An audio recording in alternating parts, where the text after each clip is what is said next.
I'm Uncle Kuss with Russ Lacate. We're two Mets on the mic. Russ, the cold air keeps kicking around. Not a lot of precipitation over the last day and a half. We're getting back to the wet weather later today. How does it break out?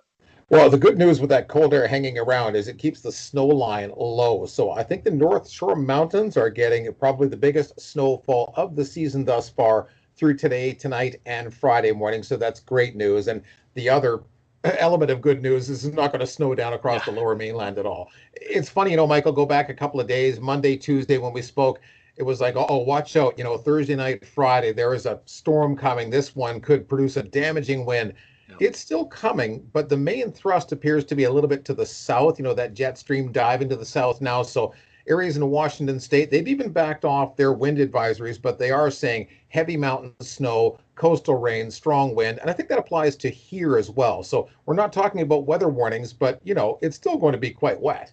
Well, and you know what? That track is quite significant because as that low moves into Washington along the coast, you get into the mountains right away. So all of a sudden, the central pressure, everything gets more mixed up, more disorganized. We still get precipitation, as you mentioned, but the wind field won't be quite the same as Yes. if that low tracked a little bit farther to the north across the central island. That's what we would have really had to be concerned about. And then the funneling of the winds through the Strait of Juan de Fuca.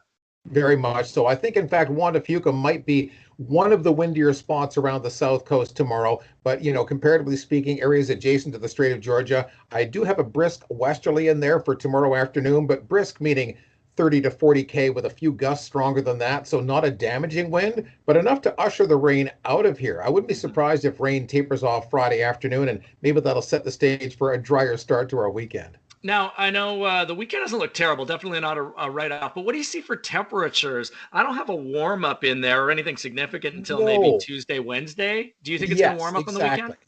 Yeah, later next week, I've got double digit temperatures. I backed off on the idea of tens for this weekend, keeping it down into single digits.